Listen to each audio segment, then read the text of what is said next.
Hello दोस्तों, study bonus channel में आप लोगों का स्वागत है। चलिए आज बात करते हैं 10वीं क्लास का साइंस का क्वेश्चन जो 2024 परीक्षा के लिए बहुत ही इंपॉर्टेंट क्वेश्चन है। चलिए वीडियो को स्टार्ट करते हैं, वीडियो को लास्ट तक देखिएगा। चलिए पहला नंबर प्रश्न है कि गोलीय दर्पण के परावर्तक पृष्ठ की वृत्ताकार सीमा रेखा का व्यास कहलाता है। क्या कहलाता है? इसका ऑप्शन है मुख्य फोकस, बी ऑप्शन है वक्रता त्रिज्या, सी ऑप्शन है प्रधान अक्ष और डी ऑप्शन है गोलीय दर्पण का द्वारक। इसका सही ऑप्शन है बी, जो क्या होता है वक्रता त्रिज्या होता है। क्या होता है? वक्रता त्रिज्या। दूसरा प्रश्न है कि यदि किसी बीम का प्रतिबिंब का आवर्धन ऋणात्मक हो तो उस प्रतिबिंब की प्रकृति क्या होगी? इसका ऑप्शन है वास्तविक और उल्टा, बी ऑप्शन है वास्तविक और सीधा, सी ऑप्शन है आभासी और सीधा और डी ऑप्शन है आभासी और उल्टा। इसका सही ऑप्शन है दूसरा का ए, वास्तविक और उल्टा होगा। क्या है? वास्तविक और उल्टा होगा। तीसरा नंबर प्रश्न है कि परावर्तक नियम का निर्धारित होता है, जो परावर्तक नियम होता है आधारित होता है। इसका ऑप्शन ए है आपतन कोण बराबर परावर्तन कोण, और बी ऑप्शन है परावर्तन कोण बराबर अपवर्तन कोण, और सी ऑप्शन है आपतन कोण बराबर विचलन कोण, और डी ऑप्शन है इनमें से कौन है? इसका सही ऑप्शन है तीसरा का ए, आपतन कोण बराबर परावर्तन कोण। चौथा नंबर प्रश्न है कि हवा में प्रकाश की चाल कितनी होती है? हवा में प्रकाश की चाल कितनी होती है? तो इसका ऑप्शन है 3 × 10⁸ मीटर प्रति सेकंड, बी ऑप्शन है 3 × 10⁸ सेंटीमीटर प्रति सेकंड, और सी ऑप्शन है 3 × 10⁸ किलोमीटर प्रति सेकंड, और डी ऑप्शन है 3 × 10⁸ मिलीमीटर प्रति सेकंड। इसका सही ऑप्शन है चौथा का ए, चौथा का सही ऑप्शन है 3 × 10⁸ मीटर प्रति सेकंड होता है।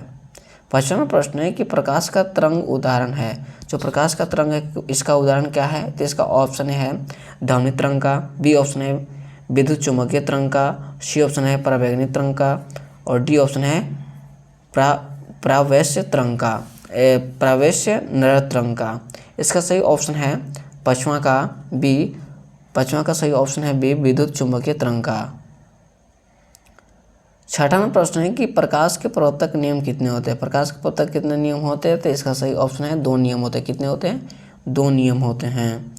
7 नंबर प्रश्न है किस दर्पण में बड़ा प्रतिबिंब बनता है? किस दर्पण में बड़ा प्रतिबिंब बनता है? तो इसका ऑप्शन है समतल, बी ऑप्शन है अवतल, और सी ऑप्शन है उत्तल, और डी ऑप्शन है इनमें से कौन है? इसका सही ऑप्शन है 7वां का बी, जो बड़ा प्रतिबिंब अवतल दर्पण में बनता है। 8वां प्रश्न है कि गोलीय दर्पण के फोकसांतर एवं वक्रता त्रिज्या के बीच संबंध क्या है? इसका संबंध क्या है?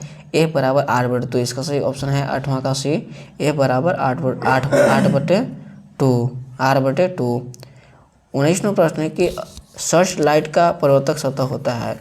सर्च लाइट का परावर्तक सतह क्या होता है? तो इसका ऑप्शन है उत्तल, बी ऑप्शन है अवतल, और सी ऑप्शन समतल, और डी ऑप्शन है उत्तल और अवतल। इसका सही ऑप्शन है 9वां का बी, अवतल होता है। क्या होता है? अवतल होता है। 10 नंबर प्रश्न है कि दाढ़ी बनाने में कौन सा दर्पण उपयुक्त है? तो इसका सही ऑप्शन है दाढ़ी बनाने में कौन सा उपयुक्त है? तो अवतल दर्पण उपयुक्त है। 11 नंबर प्रश्न है कि किस दर्पण में केवल आभासी प्रतिबिंब बनता है? किस दर्पण में केवल आभासी प्रतिबिंब बनता है? तो इसका ऑप्शन है समतल, बी ऑप्शन है अवतल, और सी ऑप्शन है उत्तल, और डी ऑप्शन है समतल और उत्तल दोनों। इसका सही ऑप्शन है 11 का डी, समतल और उत्तल दोनों। 12वां प्रश्न है कि किस दर्पण में वास्तविक प्रतिबिंब नहीं बन सकता है? 12वां प्रश्न है कि किस दर्पण में वास्तविक प्रतिबिंब नहीं बन सकता है? तो इसका सही ऑप्शन है समतल दर्पण में वास्तविक प्रतिबिंब नहीं बन सकता है। 13 नंबर प्रश्न है कि उत्तल दर्पण द्वारा बना प्रतिबिंब होता है। उत्तल दर्पण द्वारा बना प्रतिबिंब क्या होता है? तो इसका सही ऑप्शन है 13 का ए, हमेशा सीधा होता है। क्या होता है? हमेशा सीधा होता है। 14 नंबर प्रश्न है कि प्रकाश से किरणें गमन करती है। प्रकाश से किरण कहाँ गमन करती है? तो सीधी रेखा में गमन करती है। कहाँ करती है? सीधी रेखा में गमन करती है। 15 नंबर प्रश्न है कि समतल दर्पण में प्रतिबिंब का आवर्धन क्या होता है? तो इसका सही ऑप्शन है 15 का सी, 1 के बराबर होता है। क्या होता है? 1 के बराबर होता है। और 15वीं क्वेश्चन से अपनी वाणी को विराम देते हैं और स्टडी बोनस चैनल को सब्सक्राइब करें, बेल आइकन प्रेस करें और ज़्यादा से ज़्यादा शेयर करें। मिलते हैं नेक्स्ट वीडियो में। जय हिंद, जय भारत।